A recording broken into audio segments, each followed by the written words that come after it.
ఇంతకుముందు హరిహర వీరమ్మలు చేశారు. ఓకే. నేనేమంటున్నానంటే అవును. మీరు ఆ పేరు తెచ్చుకోవద్దంటే ఓకే. రెగ్యులర్ ప్రక్రియ. ఛాంబర్ ఉంది, కౌన్సిల్ ఉంది. ఓకే. కౌన్సిల్ నేను రిజైన్ చేయడానికి కారణం ఏంటి? హ్మ్.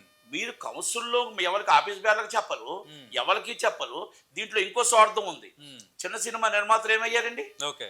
ఎగ్జిబిటర్లు అందరూ చిన్న సినిమాలకు వచ్చి రెంట్ కావాలంటారు. హ్మ్. చిన్న సినిమాలకు వచ్చి 100 టికెట్లు కట్ చేయాలంటారు. రైట్. 50 టికెట్లు కట్ చేయాలంటారు. ఓకే. చిన్న సినిమా బతుకులు మా ఇలాగే ఉన్నాయి. ఓకే. మీరు 5 మాట్లాడేసుకుంటే ఇండస్ట్రీ అది ఓకే. కాదు కదా. హ్మ్. సినిమా ఇండస్ట్రీ అంటే ఓకే. చిన్నవాళ్ళు పెద్దవాళ్ళని అందరినీ కలుపుకొని వెళ్ళాల్సిన బాధ్యత మీ మీద ఉంది. హ్మ్. రెండోది ఎగ్జిబిటర్లో కూడా చిన్నవాళ్ళకి పెద్దవాళ్ళకి పర్సంటేజ్ ఇస్తాం. మల్టీప్లెక్స్ 2 టికెట్లు వేస్తున్నారు, మేము ఓకే. కూడా వేస్తామని చెప్పాలా. ఓకే. మీరు మినిమం 30 టికెట్లు లేని షో వేయట్లేదు. అవును.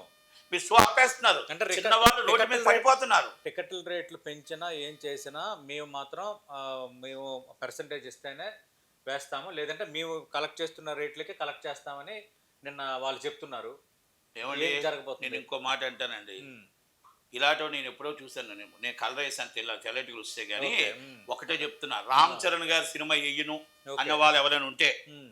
అగ్రిమెంట్ చేయనని చెప్పానండి. ఓకే. ఈ ముందు కూర్చున్న వాళ్ళు ఫస్ట్ అగ్రిమెంట్ చేస్తారు వచ్చి. హ్మ్. నెంబర్ 1 హ్మ్.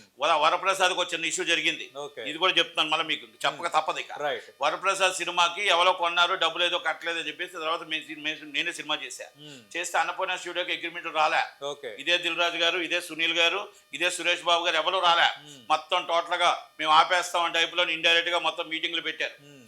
పెట్టిన వాళ్ళు ముందున్నారు, బ్యాక్గ్రౌండ్ ఉన్నారు, ఫస్ట్ వచ్చి అగ్రిమెంట్ చేస్తారు. ఓకే. పెట్టిన వాళ్ళకి సినిమా లేకుండా పోయింది. ఓకే. అర్థమైంది. Is the real. ఓ. పెట్టిన వాళ్ళకి సినిమా లేకుండా పోయిందని నేను ఇవ్వలేదు. ఓకే. అంటే ఇవ్వను. మనశంకర్ వరప్రసాద్ విషయంలో కూడా కొంత వివాదం ఉంది. చాలా జరిగింది. బయటకు ఓకే. చెప్పకూడదని ఊరుకున్నాము. హ్మ్. ఇక ఎందుకు ఊరుకున్నాం అంటే ఓకే.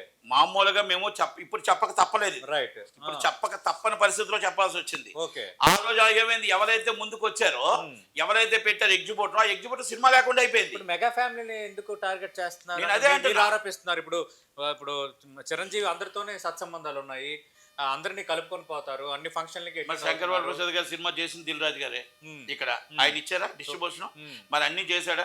ప్రతి ఫంక్షన్కి వెళ్తాడు ఆయన, ఓకే. ప్రతి దాంట్లోకి వెళ్తాడు. నేనేమంటానంటే హ్మ్. ఇష్యూని డైవర్షన్ అవసరం లేదు. ఓకే. మీకు నిజంగా ఎగ్జిబిటర్ ప్రాబ్లం ఉంది, హ్మ్. ప్రొడ్యూసర్ ప్రాబ్లం ఉంది, ఆ ప్రాబ్లమ్ ని సాల్వ్ చేసుకోవడానికి మనకు ఛాంబర్లు ఉన్నాయి, కౌన్సిల్ ఉన్నాయి, కూర్చుందాం. హ్మ్. Not only media. ఓకే. నేనేమన్నా మళ్ళా అనొచ్చు, కుమార్ మీడియాకి వెళ్ళాడు, నేను వెళ్ళలేదు, తప్పు. హ్మ్. మీరందరూ రోడ్డు మీదకి వచ్చిన తర్వాత నేను తప్పని పరిస్థితుల్లో రావాల్సి వచ్చిందే తప్ప ఓకే. నేను మీడియాకి రాలేదు. రైట్. ఎందుకంటే మీడియాకి మీరు రోడ్డు మీదకి వచ్చి ఫస్ట్ ముందు ప్రెస్ మీట్ వచ్చి మీరు పెట్టారు, ఓకే. తర్వాత వంశీ గారు పెట్టారు, నాగవంశీ గారు పెట్టిన తర్వాత నేను పెట్టాల్సి వచ్చింది. రైట్. ఎందుకంటే 100% చిరంజీవి ఫ్యామిలీ మీద ఏగవాళ్ళను వదల